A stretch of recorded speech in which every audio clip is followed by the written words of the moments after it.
రాష్ట్ర ప్రభుత్వం ఈ అధికార పార్టీ ప్రభుత్వానికి వచ్చే కంటే ముందు ఎన్నికల సందర్భంగా ఇచ్చినటువంటి అనేక హామీలు, అందులో ప్రధానంగా వ్యవసాయ రంగానికి సంబంధించినటువంటి రైతన్నలకు సంబంధించినటువంటివి.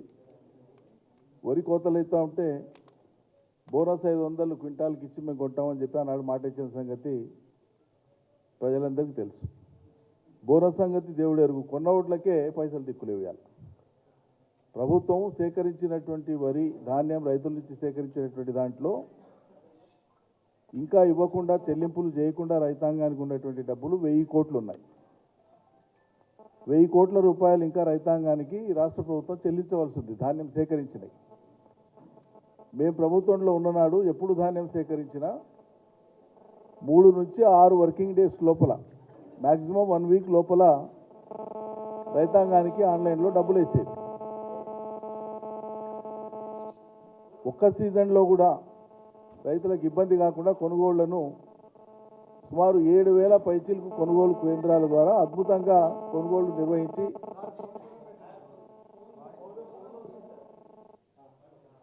ఇట్స్ నాట్ మైన్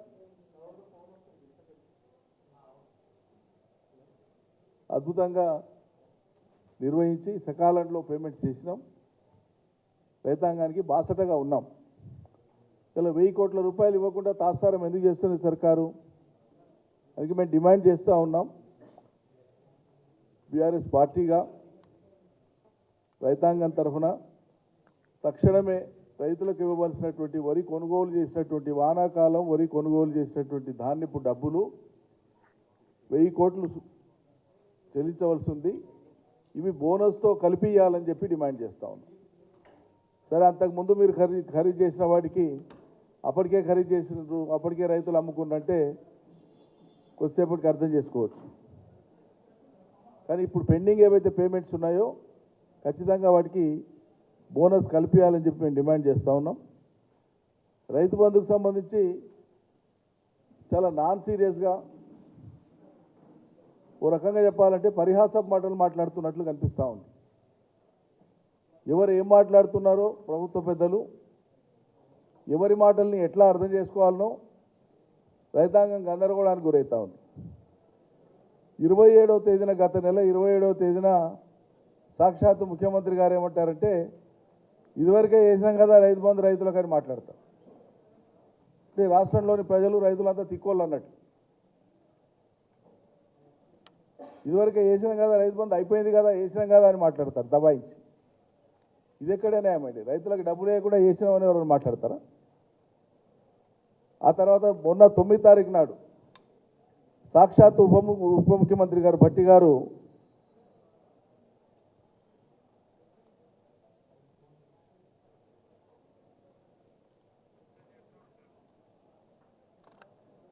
మాట్లాడుతూ, ఉప ముఖ్యమంత్రి గారు మాట్లాడుతూ అందరికీ వచ్చింది రైతు బంధు అన్నారు. మీడియాలో వచ్చిన మాట చెప్తున్నాను, ఆయన మాట్లాడిన మాట చెప్తున్నాను. సమాచారం లేకుండానే మాట్లాడతారా? సమాచారం తీసుకోకుండానే మాట్లాడతారా? ఆర్థిక శాఖను సంప్రదించకుండానే చెప్తారా? వీరి ఆదేశాలు లేకుండానే, ముఖ్యమంత్రి గారి ఆర్థిక మంత్రి గారి ఆదేశాలు లేకుండానే ఆర్థిక శాఖ విడుదల చేస్తుందా? వ్యవసాయ శాఖ రైతాంగాన్ని పంపిస్తుందా? ఇదే ఖర్చోద్యం అండి. నిన్నటికి నిన్న సాక్షాత్తు వ్యవసాయ శాఖ మంత్రి గారు పుణ్యం కట్టుకోవాలి, మీరు ఒక్కరు నిజాయితీగా చెప్పారు, సంక్రాంతి తర్వాత రైతులకు రైతు బంధు ఇస్తామని నిన్న తుమ్మల నాగేశ్వరరావు గారు నిన్న చెప్పారు.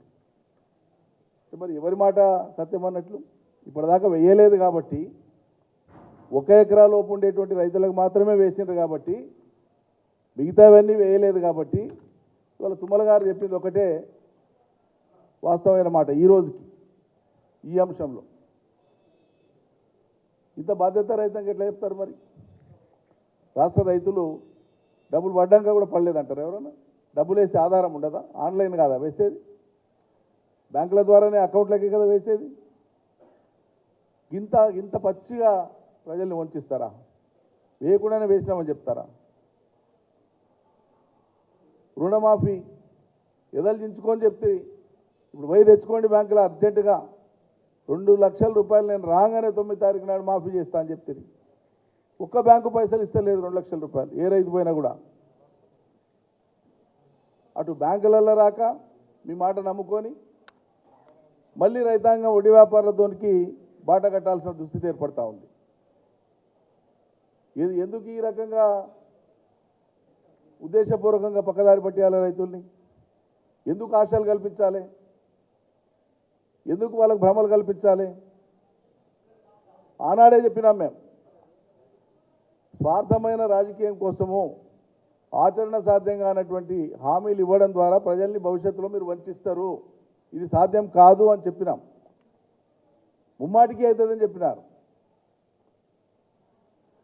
ఒక్కరికి రాష్ట్రంలో ఇవాళ రుణమాఫీ చేయలేము. 9 తారీఖు పోయిన నెల 9 తారీఖు నాడు చేస్తామన్నది నెల రోజులు గడిచిపోయింది. ఒక్క రైతుకు రుణమాఫీ చేయలేదు.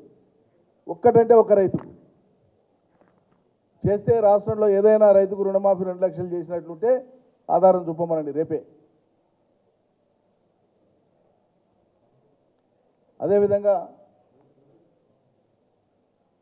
మేము ప్రభుత్వం నుంచి స్పష్టత కోరుతున్నాం. ఇరిగేషన్ శాఖ నుంచి కానీ మొత్తం రాష్ట్ర ప్రభుత్వం నుంచి కానీ కృష్ణాలో నీళ్లు లేవు. కృష్ణా బేసిన్లో సదరన్ తెలంగాణలో పోయినసారి వర్షపాతం తక్కువ నమోదైన సంగతి అందరికీ తెలుసు. రైతులు కూడా అర్థం చేసుకున్నారు. అందుకే వాళ్ళకి నచ్చిన పంటలు భూగర్భ జలాల మీద ఆధారపడి చెరువులు కుంటల కింద అందుబాటులో ఉన్న మేరకే వాళ్ళు పంటలు వేసుకుంటున్నారు. కానీ గోదావరి బేసిన్లో ఉండేటువంటి జిల్లాల్లో మాత్రం కాళేశ్వరం నీళ్ళ ద్వారా ఆల్రెడీ ఇప్పుడు రిజర్వాయర్స్లో నీళ్లు ఉన్నాయి. అది మిడ్మానేర్ కావచ్చు, రంగనాయక సాగర్ కావచ్చు, మల్లన్న సాగర్ కావచ్చు, కొండపోచమ్మ కావచ్చు. ఈ గోదావరి బేసిన్లో ఉండేటువంటి ఈ రిజర్వాయర్స్లో ఆల్రెడీ కాళేశ్వరం నుంచి లిఫ్ట్ చేసినటువంటి నీళ్లు అందుబాటులో ఉన్నాయి. వానాకాలం పంటలకు ఇయ్యంగా కూడా ఈసారి యాసంగి సీజన్కు సరిపోయే మందం నీళ్లు ఉన్నాయి.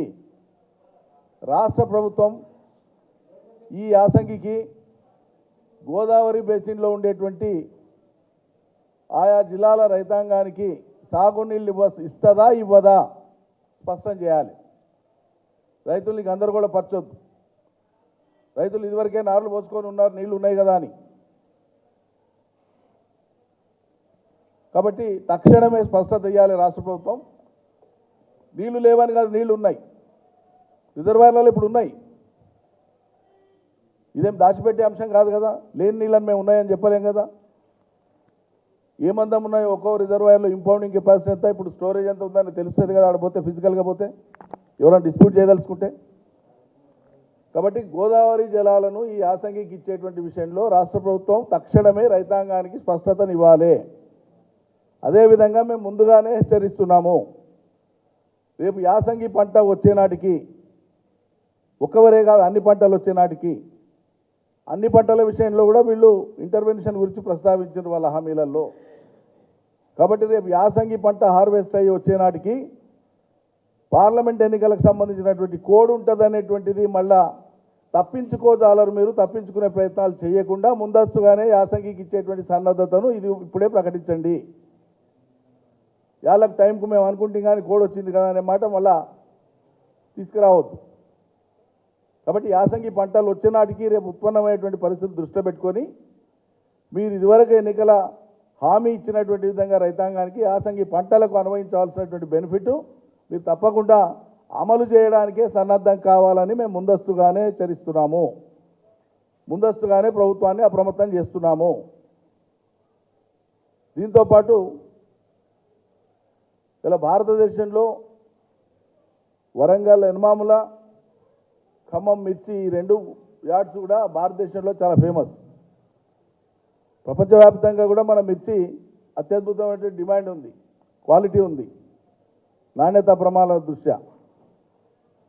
పోయిన సంవత్సరం సుమారు 40,000, కొంతమంది రైతులకు 46,000 దాకా కూడా క్వింటాల్కు మిర్చి ధర వచ్చింది. కొన్ని వెరైటీస్లో అద్భుతమైన ధర వచ్చింది. దాని చూసి ఈసారి 40,000-50,000 ఎకరాలు అదనంగా పెట్టిండ్రు పోయినసారి కంటే కూడా మిర్చి. మళ్ళీ అలా వరంగల్లో కానీ ఖమ్మంలో కానీ మిర్చి యార్డులలో ధర పడిపోయింది. దాన్ని రెగ్యులేట్ చేసేటువంటి విషయంలో రాష్ట్ర ప్రభుత్వం చర్యలు తీసుకోవాలి. ఇప్పటిదాకా మిర్చి యార్డులకు ప్రభుత్వ పెద్దలు ఎవరు పోయినట్లేదు. అక్కడ తక్షణమే ధరలు పడిపోకుండా పోయినసారి వచ్చినటువంటి ధరలు కల్పించేటువంటి విధంగా చర్యలు తీసుకోవాలని చెప్పి మేము కోరుతా ఉన్నాం.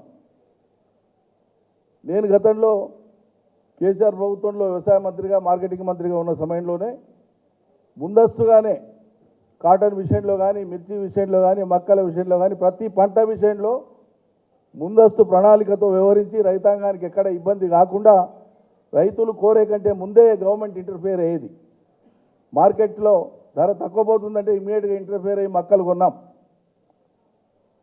ఆన్ డిమాండ్ మిర్చి పోయేటట్లుగా ట్రేడర్ల నుంచి కానీ ఇతరుల నుంచి కానీ రైతాంగానికి ఇబ్బందులు కలగకుండా మార్కెట్ను రెగ్యులేట్ చేసినాం, ఆన్లైన్ రెగ్యులేట్ చేసినాం, ఎక్కడ ఎక్స్ప్లాయిటేషన్ లేకుండా చేసినాం. కాబట్టి తక్షణం వరంగల్, ఖమ్మం మిర్చి యార్డులలో జరిగేటువంటి మిర్చి క్రయ విక్రయాలకు సంబంధించి రెగ్యులేట్ చేయాలి. రైతాంగానికి ఇబ్బంది కాకుండా, రెండు ధర పడిపోకుండా గవర్నమెంట్ ఇంటర్ఫేర్ కావాలి. ప్రభుత్వ పెద్దలు పట్టించుకొని ఆ యార్డులకు పోవాలని చెప్పి మేము డిమాండ్ చేస్తూ ఉన్నాం. దీంతోపాటు కరెంటు సరఫరాకు సంబంధించి సరే నిన్న ప్రభుత్వం ఏదో మేము ప్రత్యేక పాలసీతో వస్తున్నామన్నారు. ఇది ఏం గొప్ప పాలసీయో. కరెంటు పాలసీ ఇప్పటి వరకు కేసీఆర్ అమలు చేసినటువంటి పాలసీ అమల్లో ఉంది రాష్ట్రంలో. రైతాంగానికి, పరిశ్రమలకు, గృహ అవసరాలకు, పారిశ్రామిక అవసరాలకు, వర్తక వ్యాపార అవసరాలకు 24 గంటల కరెంటు సరఫరా నడుస్తూ ఉంది. అందులో రైతాంగానికి ఇచ్చేటువంటి కరెంటు ఉచితంగా ఇస్తూ ఉన్నాం. కాబట్టి ఇది రైతాంగానికి ఎప్పటిలాగా ఉచిత కరెంటు కొనసాగుతుందని చెప్తున్నారు. కానీ నిర్దిష్ట వ్యవధి 24 గంటలు అనేది ఒక్కడి నుంచి మనం మాట్లాడుకుంటున్నామో 24 గంటలకు ఈ ప్రభుత్వం కట్టుబడి లేదు. మాటల్లో ఉంది కానీ చేతల్లో రాష్ట్రంలోని చాలా ప్రాంతాలలో 16-17 గంటలు మాత్రమే ఉంటా ఉంది. కాబట్టి ఎన్షూర్ చేయమంటున్నాం మేము. 24 గంటలు మీరు చెప్పేటువంటి మాట నిలబెట్టుకోవాలంటున్నాం. 24 గంటలు ఇమ్మని డిమాండ్ చేస్తున్నాం. గతంలో రైతులు పొందినటువంటి ఆ వసతి, ఆ సౌలత ఏదైతే ఉందో అది కొనసాగాలి, ఎక్కడ కూడా చిన్న అవాంతరం రావద్దు అని చెప్పి మేము విజ్ఞప్తి చేస్తూ ఉన్నాం రైతాంగం తరఫున. తప్పకుండా ప్రభుత్వం వెంటనే స్పందించాలని చెప్పి కోరుతా ఉన్నాం. Thank you.